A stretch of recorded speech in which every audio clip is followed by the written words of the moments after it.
할렐루야, 감사합니다. 아, 요한복음 6장 35절과 8장 10절에 있는 그런 말씀인데, 우리가 예수님은 누구신가라는 그런 말씀을 우리가 지난주에도 함께 제자들을 통해서 고백하는 그런 신앙을 함께 말씀을 나눴습니다. 오늘 본문에 있는 말씀을 보니까 지금 말씀을 같이 읽어봤지만은, 예수께서 이르시되 나는 생명의 떡이라. 이제 예수님께서 친히 7가지의 나는 누구다, 생명의 떡이다, 나는 세상의 빛이다, 또한 나는 또 양의 문이다, 또 나는 선한 목자다, 내가 또 길이고 진리고 생명이다, 나는 부활이다, 그리고 나는 포도나무다 라고 하는 그런 말씀을 직접 이제 제자들에게, 또한 그 말씀을 듣는 우리들에게 말씀하고 있는 거예요. 나는 누구다, 나는 누구다. 얼마나 놀라운 복된 말씀인가. 우리 그런 말씀을 나에게 주시는 말씀이구나. 내 눈앞에서 직접 예수님께서 말씀하시는 것 같이 이 강단을 통해서 주님께서 이 목사의 입을 통해서 말씀하시는 거다라고 하는 그런 신앙을 가지고 말씀을 잘 받는 여러분들과 제가 되기를 주님의 이름으로 축원드립니다. 늘 말씀드리지만은 저도 마찬가지로 주님 앞에 있습니다라고 하는 그런 신앙을 가지고 말씀을 주세요 라고 하는 간절한 마음으로 말씀을 받겠습니다. 이제 이 말씀 하기 전에 지난주에 있는 말씀은 여러분들 생각이 나나요? 세례 요한, 또한 안드레, 또한 빌립, 나다나엘에 대한 그런 신앙 고백을 받잖아요. 예수님께서 누구신가라고 하는 그런 말씀을. 자, 지난주간에 있는 본문 말씀을 잠깐 생각을 해보게 되면 그런 말씀이에요. 보니까 말씀이 육신이 되어 우리 가운데 거하시고 우리가 그 영광을 보니 아버지의 독생자의 영광이요 은혜와 진리가 충만하다 그랬잖아요. 은혜와 진리가 충만한 예수 그리스도, 이 세상에 육신이 있고 오신 그분을 보니까 그분의 영광이, 우리가 그의 영광을 보신다, 영광을 본다, 그리고 그 아버지의 독생자의 영광이다라고 이렇게 말씀을 기록하고 있어요. 요한복음 1장에서 쭉 나오는 말씀이, 요한복음 1장을 열면서 나오는 말씀이 굉장히 중요한 말씀이에요. 태초에 말씀이 계시나 이 말씀이 하나님과 함께 계셨으니 이 말씀은 곧 하나님이시다. 그가 태초에 하나님과 계셨고 만물이 그로 말미암아 지은 바 되었으니 지은 것이 하나도 그가 없이는 된 것이 없느니라. 그리고 나오는 말씀이 그 안에 생명이 있다. 굉장히 중요한 말씀이야. 생명이 있다. 그러니까 말씀이라고 하는 것은 로고스라 그랬잖아요. 우리가 그래서 단순히 말씀이 기록된 이 활자가 아니라 하나님이시다, 주님이시다라고 하는 그런 사실을 지난주에 함께 은혜를 나눴습니다. 그래서 그 주님께서 이제 말씀이 육신이 되었다. 말씀이 육신이 되었다. 자, 다음에 나오는 말씀이니까 요한복음 1장 18절에 나오는 말씀은, 본래 하나님을 본 사람이 없으되 아버지 품속에 있는 독생하신 하나님이다. 여러분 이제 생각이 나잖아요. 지난주에 말씀드린 거가 독생하신 하나님, 독생자 예수 그리스도라고 말씀하고 있는데, 아버지와 아들과의 그런 종속적인 그런 인간적인 그런 관계 가운데 있는 것이 아니라 하나님께서 이 세상에 독생하신 홀로 그분만이, 내가 곧 길이요 나만이 나로 말미암처럼 아버지께로 올 자가 없다라고 하는 그 독생하신 그분이시다, 이 독생자가 라고 하는 사실을 같이 은혜를 나눴습니다. 그래서 독생하신 하나님이 나타나셨다. 그리고 이제 우리들의 증언을 이렇게 봤잖아요. 아까 세례 요한의 증언, 또한 안드레, 빌립, 나다나엘의 그런 증언을 쭉 같이 은혜를 나누면서 우리들의 증언은 어떤 것인가, 이 목사가 좀 이렇게 정리해봤다 그랬잖아요. 그래서 영원전부터 삼위일체로 계신 예수님, 또한 생명을 주시는 예수님, 또 참빛으로 오신 예수님, 우리를 자녀 삼으신 예수님, 그 다음에 우리를 위해 간구하시는 예수님이 심판주로 이 세상에 재림하실, 다시 오실 예수님이라고 우리는 우리의 신앙을 가지고 이제 제자들이 주님 앞에 고백한 것 같이 우리도 마찬가지로 주님 앞에, 성삼위 하나님 앞에 고백하는 여러분들이 되어야 된다는 것이에요. 그래서 여러분들과 제가 이런 말씀을 잘 보고 나도 그런 신앙을 고백을 해야겠다. 물론 이제 사도신경을 통해서 우리가 늘 고백을 하잖아요. 그런 가운데서 구체적으로 더 이런 고백도 정말 필요하다 이렇게 생각이 되어져요. 자, 이것 중에서 가장 중요한 말씀이 이 말씀이에요. 본래 하나님을 본 사람이 없으되 아버지 품속에 있는 독생하신 하나님, 조금 전에 말씀드린 것 같이 이제 독생하신 하나님이라고 하는 것은 하나님께서 말씀이 육신이 되어서 태초에 이 세상에 창조하시기 이전에 영원 전에 계신 영원 전, 그 안에 계신 하나님께서 이제 성부와 성자, 성령 하나님의 삼위격으로서 이제 성자 하나님께서 이 세상에 독생하신 하나님으로 우리의 육신의 유한적인 육신을 입고 이 세상에 오신 거잖아요. 그래서 이 육신은 뭐예요? 육신의 음식을 먹고 자라고 또한 여러 가지 그런 또 고통도 당할 수 있고 아픔도 느낄 수 있는 그런 육신의 한정된 육신으로 그 하나님께서 천지를 만드시고 운행하시고 다스리신 하나님께서 이 세상에 오셨다는 거예요. 그런데 왜 그렇다고 그랬어요? 바로 온 인류의 우리들의 죄를 짊어지시기 위해서 이 세상에 오셨다고 그랬잖아요. 그래서 이 독생하신 하나님에 대한 그런 말씀에 대한 아주 큰 그 세부적인 그런 내용은 다 그런 내용이에요.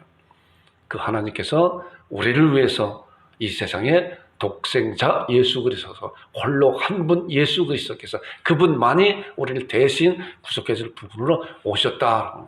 이러한 신앙을 잘 갖는 또한 그런 고백을 하는 여러분들과 제가 되기를 주님 여러분 축원드립니다. 자, 그 다음에 이제 오늘 말씀 같이 봤잖아요. 나는 생명의 떡이다. 나는 세상의 빛이다. 나는 양의 문이다. 선한 목자다. 부활이고 생명이다. 길이고 진리요 생미다. 참 포도나무다. 이렇게 7가지에 대해서 요한복음에 쭉 말씀하고 있어요. 그래서 이제 오늘부터는 제가 한 2주 내지 3주 정도 이 말씀에 대해서 같이 은혜를 나누고자 합니다. 주님께서 이 말씀한 그런 내용이 어떤 것인가. 자, 그래서 특별히 오늘 나는 생명의 떡이다. 나는 세상의 빛이다. 라고 했는데 말씀을 준비하다 보니까 제가 나는 생명의 떡이다 라고 하는 그런 말씀을 이렇게 준비하게 됐어요. 나는 세상의 빛이다 하는 것은 다음 주에 선한 목자다 또 양의 물이다 그 말씀을 합쳐서 같이 은혜를 나누고자 합니다. 오늘 말씀에 집중해서 말씀 잘 듣는 여러분들이 되길 바랍니다. 자, 6장까지 오는 그런 말씀 가운데서 우리가 지난 주간에는 예수님의 제자들에 대해서 예수님에 관해서 고백한 그런 말씀이 1장에 나오는 그런 말씀 가지고 함께 은혜를 나눴어요. 이제 2장부터 5장까지 나오는 그런 말씀 가운데서 이제 생명의 떡이라고 하는 그런 6장에 나오는 말씀에 대한 배경적인 말씀을 우리가 먼저 잘 알아야 이 말씀의 뜻이 어떤 것인가. 자, 떡이라고 하는 것은 뭐예요? 떡. 우리가 떡. 왜 예수님께서 내가 떡이다 라고 말씀했나? 육신의 떡을 먹잖아요. 육신은 떡을 먹고 살잖아요. 이따 말씀드리지만 분명히 예수님께서는 육신의 떡이라고 하는 그런 것을 말씀한 것이 아니라 이 떡이 어떤 것인가 잘 말씀을 듣는 여러분들 되기를 바랍니다. 자, 보세요. 예수께서 이르시되 나는 생명의 떡이다. 예수님께서 생명의 떡이다. 아주 실제적인 그런 말씀을 하고 있는 거잖아요. 내가 생명의 떡이다. 이 떡을 먹어야 된다. 먹어야 된다. 그런데 이 떡의 실체가 무엇인가에 대한 것이 이제 쭉 말씀을 나오고 있어요. 그래서 내게 오는 자는 결코 줄이지 아니할 거예요. 더이요 나를 믿는 자는 영원히 목마르지 아니하리라. 말씀 그대로 예수님께서 말씀하신 그런 내용에 대한 의미를 잘 알지 못하는 가운데 그 말씀이 있는 그대로 말씀을 받는다고 하면은 내가 주님께로 가겠습니다. 내가 이 세상에 살 동안 먹을 것, 마실 것 걱정하지 않고 그냥 평생 놀고 먹어도 다 나에게 먹여주시지 않을 건가? 라고 하는 쪽으로 제자들은 생각을 하고 있어요. 많은 무리들이. 물론 우리들은 그렇게 생각하지 않겠죠. 이제 말씀을 통해 이제 보겠습니다. 자, 요한복음 2장에 보니까 이제 혼인잔치 비유에 대해서 나오잖아요. 혼인잔치 비유와 말씀 보니까 혼인잔치가 가나의 혼인잔치가 열렸잖아요. 큰 혼인잔치가 보니까 여기에 보니까 그 회당 저 주관하는 그런 자도 있어요 보니까. 그래서 그 혼인잔치가 굉장히 큰 무리들이 모여서 함께 축하하고 즐기고 하는 그런 자리구나. 자, 그런데 그 혼인잔치에 뭐가 떨어졌어요? 포도주가 떨어졌다 그랬잖아요. 포도주가 떨어졌으니까 예수님께서 제자들에게 2-3통 뜨는 돌 항아리 6개를 가져 6개를 준비해라. 그래 그 가운데 물을 다 부어라 그랬잖아요. 그런 것을 보더라도 그 항아리가 크기가 얼마나 큰지를 잘 몰라도 그 항아리의 크기가 굉장히 크겠구나. 그러니까 거기에 모인 수많은 하객들이 얼마나 많은 것인가 그렇잖아요. 그런데 이제 그 유대인들의 그런 풍속은 아마 그런 것 같아요. 포도주가 정말 혼인잔치에 정말 필수품이다, 필수. 우리나라는 어때요? 우리나라는 국수잖아요. 잔치집에 갔는데 반찬만 있고 국수가 떨어졌다고 하면은 잔치 틀렸다 그러잖아요. 국수가 떨어졌다 그러면. 다른 건 없어도 국수는 먹어야 되잖아요. 물론 지금 다른 것으로 이제 뭐 이렇게 변경이 됐다고 하지만은 그러잖아요. 그 유대인들도 마찬가지로 이제 잔치집에 포도주가 떨어지게 되면은 그 잔치를 망친 거예요. 망친 거예요. 자, 그런 가운데 예수님께서 이제 그 하인들에게 그렇게 말을 했죠. 그 통에다가 물을 부어라 그랬어요. 그래서 그것을 포도 연회장에다 갖다 주어라. 연회장. 그 연회를 총괄하는 감독, 그 연회장이 있다고 하는 것을 보니까 얼마나 큰 규모의 그런 혼인잔치였었나를 보게 돼요. 그래서 물로 된 포도주를 맛보고 갖다 준 것을 연회장이 맛보고 보니까 이게 어떻게 이런 맛이 이렇게 아주 정말 극상품의 포도를 여태까지 놔뒀다가 이게 가져오느냐라고 깜짝 놀랐죠.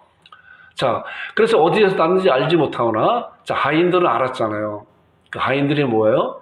불떠온 하인들이에요. 우리가 이런 말씀을 통해서 이제 잘 생각해 볼 수 있는 것은 그거예요. 예수님께서 말씀을 하셨어요. 물을 갖다 부어라 그랬어요. 그리고 그 물을 떠다 줘라 연회장한테. 하인들이 그 말을 믿지 못하고 눈으로 봤을 때 아니 아직까지도 맹물인데 저 맹물을 연회장한테 갖다 떠다 주다가는 연회장한테 뺨이나 맞지 않을까 하는 그런 부정적인 생각도 가질 수가 있어요. 그러나 이 하인들은 예수님의 말씀에 절대 순종하는 가운데 그 물을 떠다가 가는 가운데 그 물이 변화됐잖아요.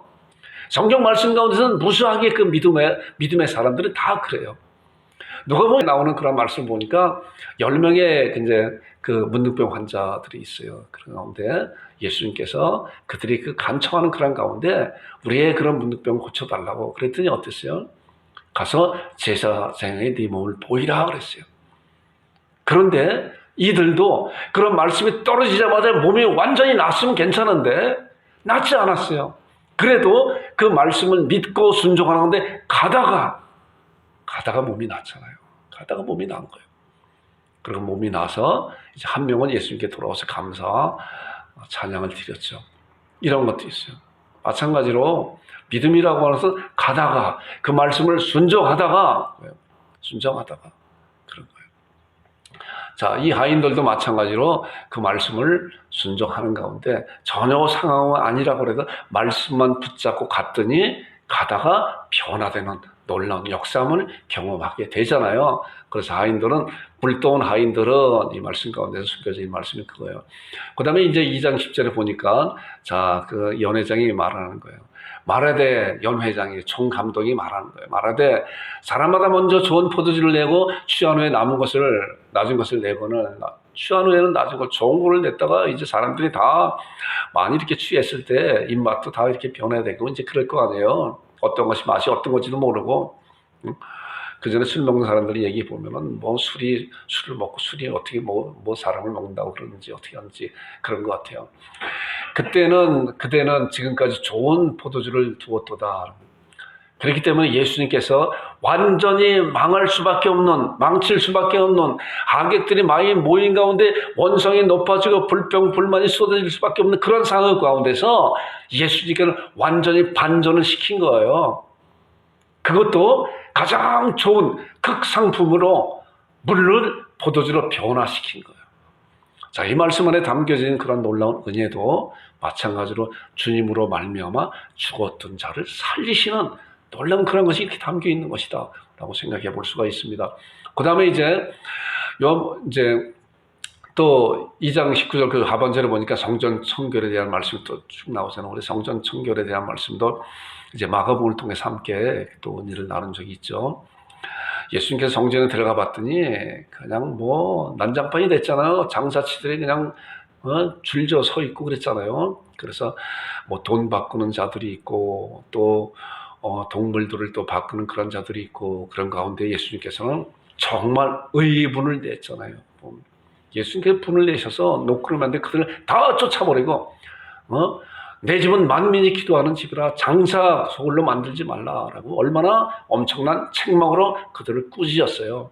자, 그래서 요한복음 2장 19절을 보니까 예수님께서 그리고 그렇게 하는 종교 지도자들에게 예수께서 대답하여 이르시되 너희가 이 성전을 헐라 내가 사흘 동안에 일으키리라.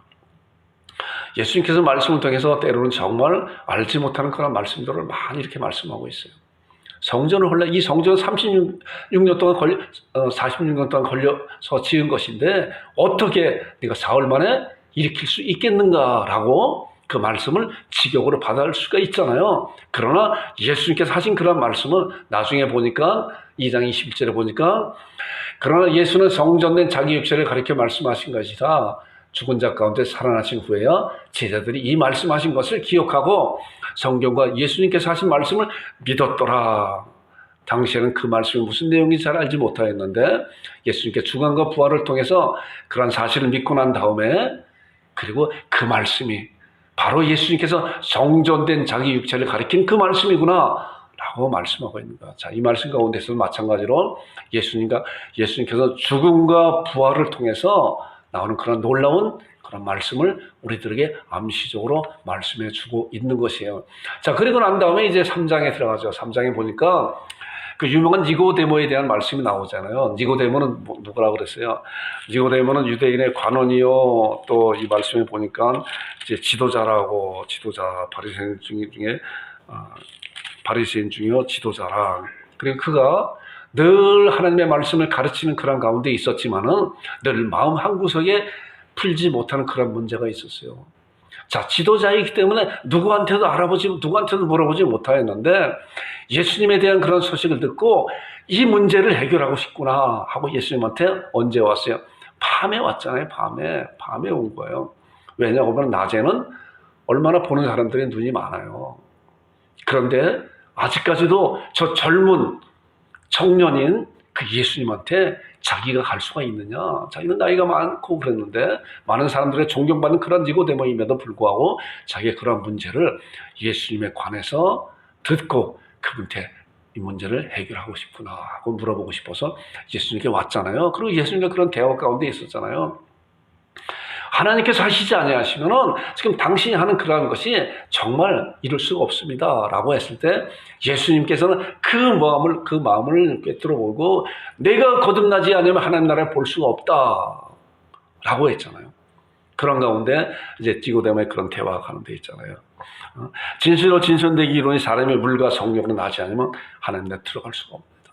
내가 나이가 막 이렇게 많이 늙었는데 어떻게 어머니 태속에 다시 들어가서 어떻게 태어날 수가 있습니까? 이 거듭남에 대한 그런 말씀에 대해서 이는 이렇게 지금까지 보니까 이제 성전 철결이나 또한 저 포도주 그 사건이나 그런 거에 대해서 예수님께서 하신 그 말씀에 대한 의미를 알지 못하고 그냥 직역으로 받아들이는 것과 마찬가지. 니고데모도 그랬잖아요. 내가 새로 태어나야 된다. 그랬더니 제가 어떻게 태어납니까? 나이가 이렇게 많이 늙었는데. 그런데 예수님께서 태어남에 대한 그런 분명한 것은 물과 성령으로 태어나지 않으면 하나님 나라를 볼 수가 없다, 들어갈 수가 없다 하고 나오는 말씀이 이 말씀이에요. 그래서 육으로 난 것은 육이다.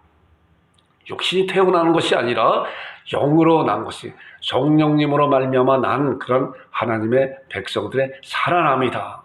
자, 이 말씀을 통해서 우리가 볼 수 있는 것은 죄와 허물로 죽었다 한 그런 자들이 이제 성령님으로 말미암아 살아남을 받아야 되는 것이다라는 거예요.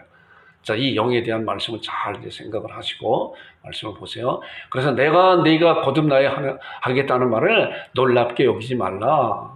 바람이 임의로 불면 내가 그 소리를 들어도 어디서 와서 어디로 가는지 알지 못하나니 성령님으로 난 사람은 다 이렇다. 이것이 바로 성령님으로 난 사람이 영으로 난 사람. 성령님으로 난 사람이 그 영이 죽었다가 살아난 그 생명 있는 그런 영이 된다는 거예요. 자, 이거에 대해서 이제 잘 생각을 하고 있어야 이따가 이제 그 말씀에 대한 것을 잘 알 수가 있어요. 자, 성령님으로 난 사람이다. 누가요? 성령으로 거듭난 하나님의 백성들이다라는 거예요. 자, 그 다음에 이제 4장에 들어가서 사마리아 여인에 대해서 또 말씀 나오잖아요. 우리 사마리아 여인 잘 알잖아요. 사마리아 여인이 이제 우물가에 갇혀 이 말씀을 보니까 거기 또 야곱의 우물이 있더라. 예수께서 길 가시다가 피곤하여 우물 곁에 그들이 있는데 어떤 말씀이 때가 6시쯤 되었더라. 자, 성경에 나오는 6시 이 시간에 대한 것은 플러스 6하면 돼요. 거의 다가 한 95% 이상이 플러스 6하면은 다 우리가 지금 있는 그 시계와 같아요. 자, 플러스 6호니까 몇 시예요? 낮 12시잖아요. 난 12시면은 햇빛이 쨍쨍 내리는 그런 때이기 때문에 아무도 그 우물에 와서 물을 들어가지 않는 그런 상황, 그런 시간이에요. 그런데 이 여인은 12시에 와서 물을 뜨러 오려고 저 12시에 왔잖아요. 왜냐고 하면은 이 여인은 많은 사람들에게 손가락질을 당하고 많은 사람들에게 정말 흉을 잡히는 그런 여인이 있었잖아요. 그런 가운데 예수님께서 이제 이 여인과 같은 그런 대화하는 건데 있잖아요. 이 물을 먹는 자마다 다시 목마르지만 내가 주는 물을 먹는 자는 영원히 목마르지 아니하라. 그랬더니 이 여인이 그 물 저에게 달라고 그랬잖아요. 그랬더니 예수님께서 그 여인에게 내 남편을 데리고 와라. 그랬더니 내가 남편이 없습니다. 아니다. 너는 남편이 5이 있었는데 또 지금 있는 남편도 내 남편이 아니다. 그러니까 이 여인은 얼마나 부정한 여인인가라고 하는 것을 그런 것을 통해서 우리가 볼 수 있잖아요. 그렇기 때문에 이 여인은 12시에 물을 뜨러 올 수밖에 없는 그런 상황이 있었어요. 자, 그러면서 이 여인도 늘 그 마음 가운데 니고데모와 같이 마음 가운데 의문을 가지고 있는 것이 있었어요. 누구한테도 물어보지 못하고 누구하고도 대화도 제대로 나누지 못하는 그런 가운데 그 여인이 우리가 예배를 드리는데 우리 조상들은 이곳에서 이 산에서 예배를 드리는데 당신들은 예루살렘에 예배 드리지 않느냐 하는 건데 그것이 어떤 것인가 라고 물어봤을 때 예수님께서 하신 말씀이 이 말씀이에요. 자, 4장 23절을 보니까 아버지께서 참되게 예배하는 자들은 영과 진리로 예배할 때가 원하니 곧 이때라 그랬어요. 그리고 아버지께서는 자기에게 이렇게 예배하는 자들을 찾으시니라. 하나님의 영이시니 예배하는 자가 영과 진리로 예배할지니라. 자, 이 말씀에서 중점적으로 봐야 될 말씀은 아버지라고 하는 것은 뭐 아버지께 참되게 예배하는 자들이 누구예요? 영으로 거듭난 하나님의 자녀들이잖아요. 그렇지 않은 자는 하나님을 아버지라 부를 수 없잖아요. 여러분들 하나님을 아버지라 부르잖아요. 얼마나 놀라운 축복된 자들인지 몰라요. 그런 자들은 영과 진리로 성령님 안에서 말씀의 약속을 붙잡고 이제 하나님 앞에 예배 드린다고 하는 거예요. 자, 히브리서 11장 6절에 있는 말씀을 보니까 자, 믿음이 없이는 기쁘시게 못하는 하나님께 나아가는 자는 반드시 그가 계신 것과 그가 또 자기를 찾는 자들에게 상 주실 이심을 믿어야 할지라. 이런 믿음이잖아요. 이것이 누가 가르쳐 주세요? 성령님께서 거듭난 영 안에서 이제 그런 말씀을 가르쳐 주기 때문에 우리의 눈에 보이지 않지만 우리의 예배 가운데 나와서 이제 살아계신 하나님 앞에 예배 드리는 것이잖아요. 이것이 바로 영과 진리로 성령님 안에서 말씀의 진리 가운데 그런 말씀을 붙잡고 말씀의 근거를 가지고 하나님 앞에 예배 드린다는 거예요. 누가요? 하나님의 자녀들이 아버지께 예배 드린다는 거예요. 아버지께. 그래서 아버지께서는 자기에게 이렇게 예배하는 자들을 찾으신다. 그런 자들을 찾으시고요. 여러분을 찾는 여러분들과 제가 되기를 주님의 이름으로 축원드립니다. 하나님께서 찾으셨어요. 왜? 여러분들은 영과 진리로 하나님 앞에 예배 드리고 있기 때문에. 자, 하나님은 영이시니 예배하는 자가 영과 진리로 예배할지니라. 하나님의 영. 자, 누가복음에 나오는 말씀을 보니까 예수님께서 부활하신 후에 그런 말씀을 하고 있어요. 영은 살과 뼈가 없으되 너희들 보는 것이 내가 있다. 이렇게. 영은 살과 뼈가 없다. 하나님께서는 우리의 눈에 보이시지 않지만은 그러나 온 천지에 충만하신 하나님이시고 지금도 우리의 예배를 받으시고 지금도 머리카락까지 세우시고 지금도 우리 마음의 깊은 것까지도 나도 모르는 그런 사실까지도 하나님께서 다 알고 계시다는 거예요. 우리는 이런 하나님을, 이런 전능하신 하나님을 우리의 예배자로 하나님 앞에 아버지로 예배 드리는 거예요. 여러분과 제가 그런 자들이 되기를 주님의 이름으로 축원드립니다. 자, 그리고 이제 4장 26절에 보니까 그런 말씀. 예수께서 이제 그 사마리아 여인과 이제 대화하는 가운데 그랬어요. 그래서 이제 아버지께 예배하는 자가 영과 진리로 예배 드리는 것이다. 하나님의 영이시니 예배하는 자가 영과 진리로 예배 드릴 것이다. 자, 그런 말씀을 드렸을 때 그리스도께서 오시면, 메시가 오시면 나를 가르쳐 줄 것입니다 라고 예수님 앞에 대답했잖아요. 그랬더니 예수님께서 말씀하시는 말씀이 이 말씀이에요. 예수께서 이르시되 내가 말하는 내가 그라 네가 말하는 그 메시아가 바로 나다 라고 말씀합니다. 그래서 이 사마리아 여인이 얼마나 깜짝 놀랐겠어요. 예수님을 만났잖아요. 그분을 주님으로 모셨잖아요. 자, 모시고 난 다음에 이는 어땠냐? 영이 살아나고 나니까 4장 28절에 보니까 여자가 물덩어리를 버려두고 동네로 들어가서 사람들에게 이르되 와서 봐라 내가 메시아를 만났다라고 정말 복음 전도자로 예수님을 증언하는 그런 자로 병원에 벌었잖아요. 아까 봤을 때 이 여인이 몇 시에 왔어요? 12시 햇빛 쨍쨍 내리쬐는 그때 물길로 왔잖아요. 왜 그때 왔죠? 사람들과 만나지 않기 위해서, 사람들의 조롱거리가 되지 않기 위해서, 손가락질을 받지 않기 위해서, 수군수군 내가는 그런 것을 받지 않기 위해서 12시에 혼자 왔잖아요. 그런데 예수님을 만나고 변화된 그 영이 어떻게 됐어요? 견딜 수 없어서 동네 사람들을 쫓아나갔잖아요. 사람들을 만나라. 이것이 변화된 사람이라는 거예요. 그리고 난 다음에 이제 또 보면은, 자, 이제 5장에 들어와서 38년 된 그런 병자가 또 있잖아요. 38년 된 병자가 베데스다의 그런 못에 이제 천사가 와서 가끔 물을 동하게 하는, 물이 움직이는 그런 것을 보게 되면 먼저 들어가는 사람이 이제 어떤 질병이 난다고 했는데 이 병자는 누가 데려다 줄 사람이 없기 때문에 계속적으로 거기서 머물 수밖에 없는 그런 상황이 있는데 예수님께서 예수님을 만났잖아요. 그 가운데서. 자, 보니까 예수께서 이르시되 일어나 내 자리를 들고 걸어가라. 그랬어. 자, 이 38년 병을 갖고 있는 그런 병자가 자리를 들고 일어나가는 그런 놀라운 역사함을 예수님으로부터 말씀을 받고 변화되었잖아요. 자, 근데 그때가 안식일이었어요. 안식일이었었는데, 그 종교 지도자들이 안식일에 내 자리를 들고 일어나는 것이 합당하지 않다라고 여러 가지 많은 그런 말 가운데 하는 가운데 예수님께 그들에게 쭉 말씀하고 있는 것이 5장에서 쭉 나오는 그런 말씀 가운데서 또 중요한 그 말씀이 우리가 잘 아는 요한복음 5장 24절이잖아요. 내가 진실로 너에게 이르노니 내 말을 듣고 또 나 보내신 이를 믿는 자는, 자, 38년 된 그 병자도 그 말씀을 듣고 주님을 믿었고, 그렇기 때문에 그 병이, 육신의 질병이 완전히 죽은 그런 가운데 살아남을 받는 그런 것을 경험하게 되잖아요. 믿는 자는, 자, 영생을 얻었고 심판에 이르지 아니하나니 사망에서 생명으로 옮겼다. 자, 심판에 이르렀던 사람이 또한 사망에 있었던 그런 자들이 이제 영생을 얻었고 생명으로 옮겼다. 생명. 자, 이 생명은 우리가 아까 요한복음 1장에서 나오는 말로 같이 그 안에 생명이 있으니 이 생명은 사람들의 빛이라 그랬잖아요. 예수님께서는 이제 독생하신 예수님께서 우리의 육신을 입고 옷을 입고 이 세상에 오셨지만은 생명을 갖고 오신 분이세요. 그렇기 때문에 예수님을 믿는 자는 죽은 자가, 그 생명이 죽어있던 자가 그 생명의 전달함을 받아서 이제 그 생명이 서로 거듭나는, 새롭게 생명을 얻는 그런 자들이 된다는 거예요. 이 말씀도 마찬가지로 내 말을 듣고 나 보내신 이를 믿는 자는 영생을 얻었고 심판에 이르지 않아요. 사망에서 생명으로 옮겼다. 생명의 나라로. 활력 있는 그런 생명의 나라로 옮겼다라고 하는 그런 말씀을 우리에게 전해주고 있어요.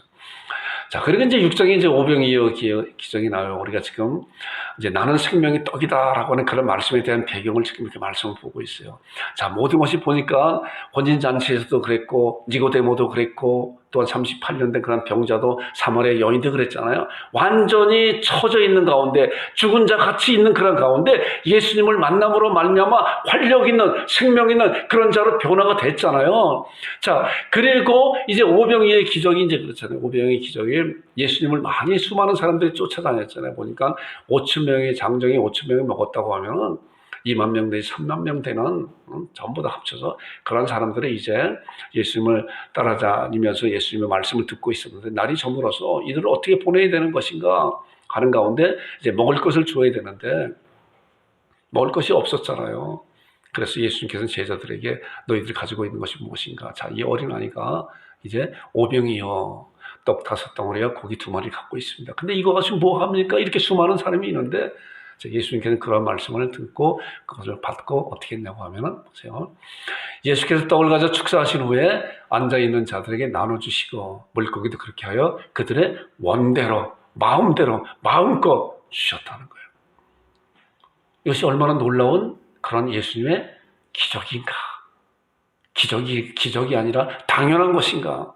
예수님은 당연히 하나님으로서 이 세상에 오신 분이기 때문에 얼마든지 이런 것은 얼마든지 할 수 있는 거예요. 하나님 앞에 기도하는 가운데 떡을 가지고 축사하신 후에 그들에게 이런 것을 나눠주셔서, 물고기도 나눠주셔서 어때요? 그들이 굶주린 가운데 있던 그런 자들을 배부르게 만드신 놀라운 그런 사실을 우리가 이런 말씀을 통해 알게 됩니다. 자, 그리고 이제 그것을 본 그런 자들이 이제 예수님을 따라갔죠. 예수님을 따라 다니게 했는데 예수님께서는 벳사다 그런 들판에서 이러한 놀라운 오병이의 기적을 일으키시고, 그리고 가버나움으로 다시 배 타고 가는 가운데 많은 사람들이 예수님을 또 이제 찾아가게 됐죠. 그리고 예수님께서 말씀하는 그런 내용이 이제 6장에 나오는 말씀을 쭉 이렇게 말씀을 볼 텐데, 제가 구절마다 이렇게 중요한 구절을 화면에 띄웠으니까 화면 잘 보세요. 자, 그런 내용이 이제 이런 말씀이에요. 6장 22절부터 32절에 따라 나오는 그런 말씀 보니까, 무리가 예수님을 떡을 먹는 문제로 찾고 있었다. 자기들이 떡을 먹고 오병이 기적을 보고 난 다음에, 자, 예수님만 따라다니면 배구를 그만 저기가 없겠구나, 걱정이 없겠구나. 그냥 놀고 먹어도 그냥 예수님께서 다 먹여줄 거니까 그분만 따라다니다 라고는 그런 생각을 갖지 않을까 하는 생각도 갖고 있어요. 자, 문제를 찾고 있었다. 예수님은 그들에게 썩을 양식을 위해 일하지 말고 썩지 않는 양식을 위해 일하라. 그랬더니 썩지 않는 양식이 무엇입니까? 말씀하는 거예요. 이 양식은 나를 믿는 것이니까 내가 너에게 줄 것이다 라고 말씀하고 있어요. 자, 그러면서 이제 예수님께서 그 많은 무리들이 예수님께, 주님께서 행하시는 그런 기적이 어떤 것입니까? 그리고 쭉 나오는 말씀이, 그런 표적을 보여주세요. 그래야만이 표적을 보여주시면 우리가 그런 믿는 그런 자로 하겠습니다. 그러면서 모세는 광야에서 우리 조상에게 만나를 주었습니다. 또한 먹는 것을 예수님한테 말씀하면서, 모세는 우리 조상들이 모세를 통해서 이제 만나를 먹고 이 광야를 통과하는 그런 사실을 저희들이 아는데, 지금 당신이 할 수 있는 그런 표적이 어떤 것입니까? 라고 물어봤을 때 예수님의 대답이 그거예요. 그 떡은 모세가 준 것이 아니라 하나님께서 주신 것이다. 하나님이 주신 것이고 이제 하나님께서 참떡을 주실 것이다. 이제 우리가 나는 하늘에서 온 생명의 떡이다라고 하는 그런 말씀에 이제 근접하게 돼, 이 떡이라고 하는 그런 말씀, 참떡을 주실 것이다. 그랬더니 이들은 우리에게도 달라고 그랬잖아요. 자, 나오는 말씀 보니까 그 다음에 나오는 말씀 6장 33절에 하나님의 떡은 하늘에서 내려 세상에 생명을 주는 것이니라. 그랬더니 우리에게도 달라고, 영원히 목마르지 않고 배고프지 않게 우리에게 달라고 이 무리들이 예수님한테 그렇게 육신적인 그런 생각을 가지고 그대로 말씀하고 있는 거예요. 그러고 난 다음에 이제 예수님께서 6장 35절에 그런 말씀을 하고 있어요. 예수께서 이 시대에 뭐예요? 나는 생명의 떡이다. 나는 생명의 떡이다. 자, 우리가 읽은 본문의 말씀, 주제된 말씀이, 나는 생명의 떡이다. 내게 오는 자는 결코 줄이지 아니할 것이요 나를 믿는 자는 영원히 목마르지 아니하리라. 자, 예수님한테만 가면은 배고라 죽지도 않고 목마르지도 않는 그런 영원한 그런 살아있는 동안에 아무것도 하지 않아도 그렇겠구나라고 많은 무리들은 그렇게 생각하고 있었는데, 예수님께서 말씀하시고자 하는 그런 내용은 그런 것이 아니었었잖아요. 나의 생명은 나는 생명의 떡이다라고 말씀하면서, 그 다음에 이제 나오는 말씀 보니까 아주 이상한 말씀을 계속적으로 말씀하고 있어요. 보니까 6장에 보니까 예수님께서 자, 보세요.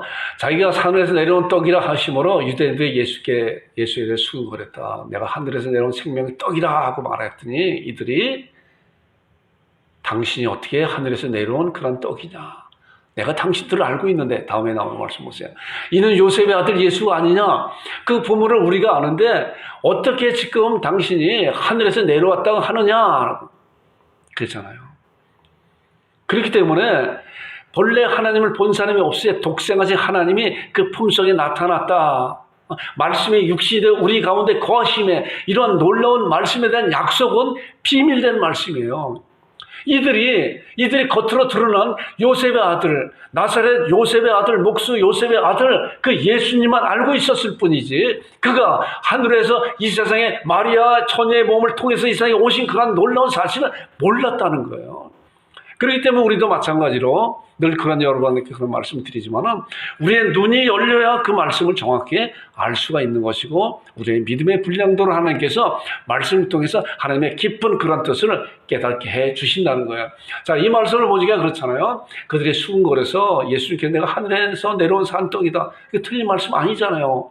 하늘에서 분명히 이 살아있는 떡으로 이 세상에 오셔서 그 떡을 이제 많은 이들에게 공급해 주는 그런 자인데 이 떡의 실체가 무엇인가? 이들은 그 떡이 육신에 먹고 배부른 그런 떡으로 생각했었잖아요. 그러나 주님께서는 그 말씀을 하는 것이 아니죠.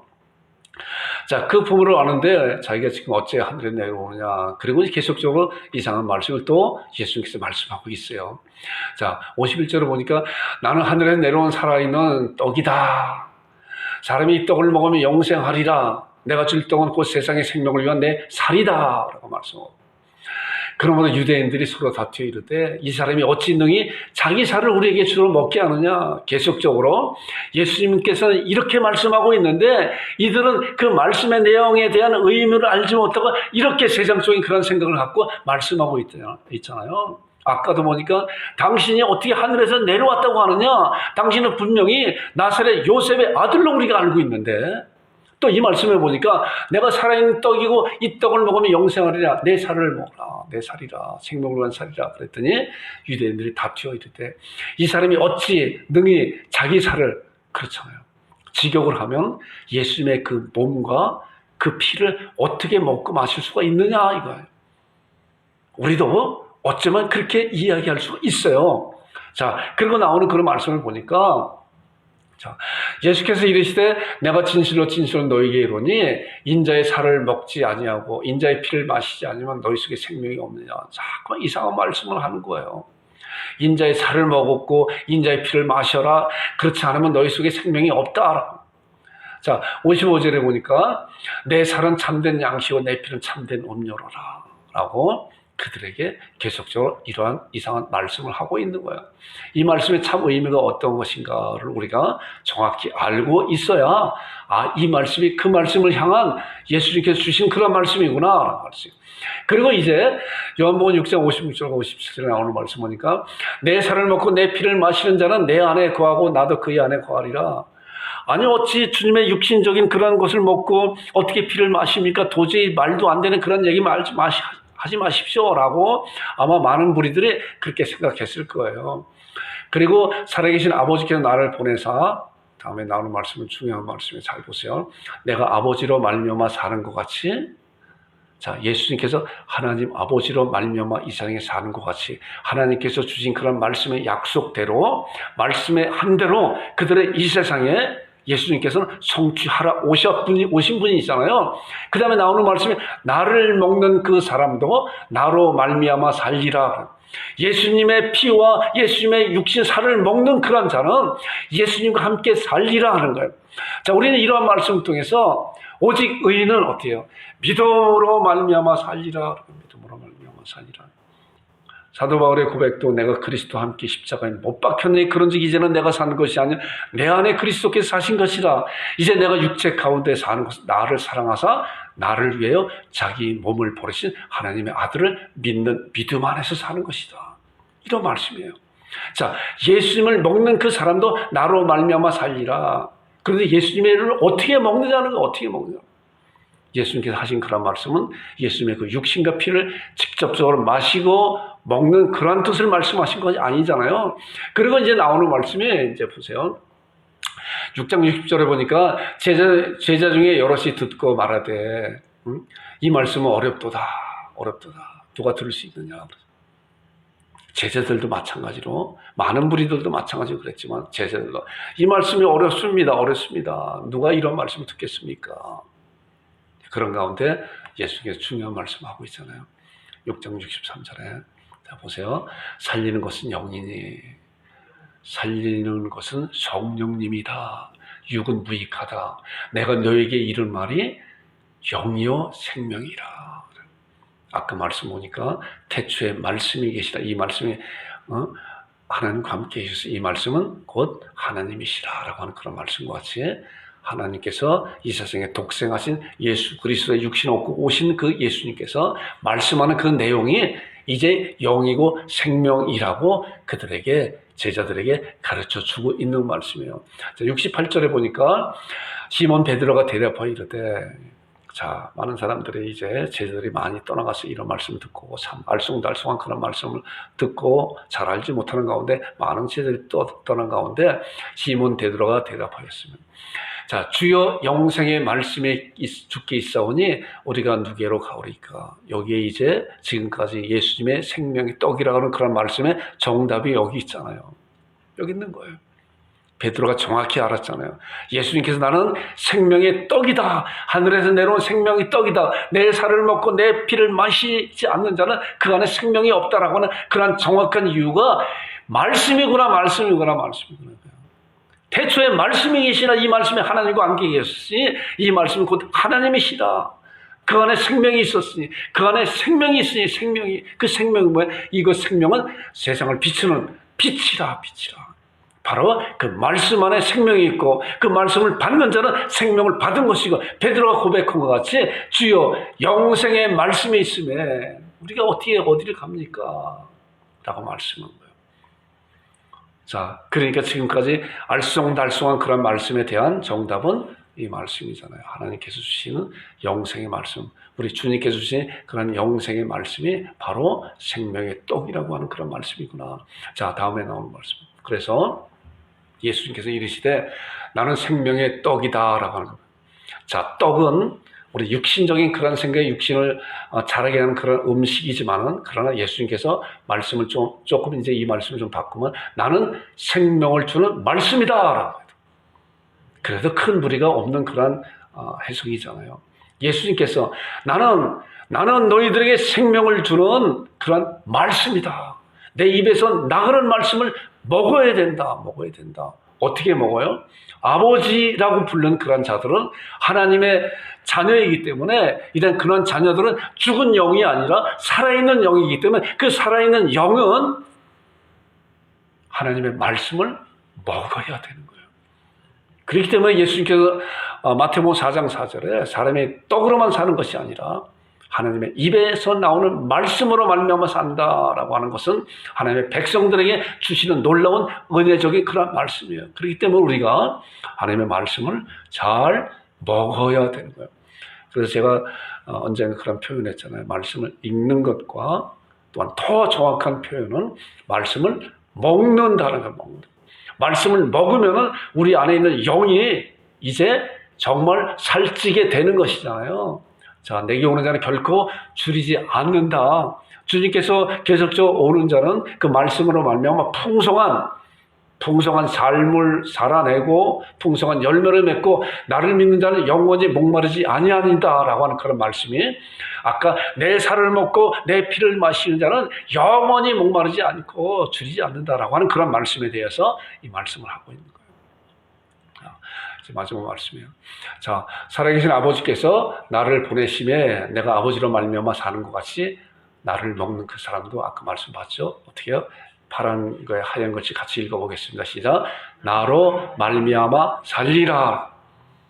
자, 하나님의 백성들은 이제 예수 그리스도 말미암아 사는 것인데 예수 그리스도로 말미암아 사는 구체적인 이유는 예수님께서 말씀을 통해서 해놓으신 놀라운 갖고 있는 우리 성경 말씀을 우리가 날마다 순간마다 말씀을 먹어야 그 말씀을 통해서 우리가 이 세상을 살아갈 수가 있고 이 세상을 그 말씀을 통해서 살아낼 수가 있는 거예요. 자, 이 말씀 보니까 살아계신 아버지께서 나를 보내시면 내가 아버지로 말미암아 사는 것 같이 온전히 예수 그리스도께서는 하나님 아버지로 말미암아 그 말씀인데 예언된 말씀을 이 세상에 성취해 놓으신 것 같이 이제 나를 먹는 그 사람은 어떻게 먹어요? 말씀으로 말미암아 영생의 말씀이 주께 계시네. 우리가 어디로 갑니까? 라고 베드로가 고백한 것 같이 주께서 그 말씀을 주신 그런 말씀을 내가 먹음으로 말미암아 그 말씀을 내가 내 안으로 끌어들임으로 말미암아 그런 말씀으로 말미암아 살아가는 것이다. 여러분과 제가 그런 자들의 되기를 주님의 이름으로 축원드립니다. 그러면서 오늘 이제 주제된 말씀이 나는 하늘에서 내려온 생명의 떡이다. 이 떡을 사모하는 가운데 정말 말씀 가운데 우리 안에 풍성한 그런 삶을 사는 여러분들과 제가 되기를 주님의 이름으로 축원드립니다. 함께 기도하겠습니다. 말씀에 서게 하여 주옵소서. 예수님을 더욱 많이 알게 하옵소서. 예수님을 증언하는 자가 되게 하소서. 이제 이 기도의 제목은 우리가 나는 누구다라고 하는 그런 말씀 끝날 때까지 같이 똑같은 그런 제목을 같이 할 거예요. 여러분들 이 말씀을 잘 새겨 듣고 하나님 앞에 간절히 사모하는 그런 자가 되기를 주님으로 축원드립니다. 기도하겠습니다. 아버지 하나님 감사합니다.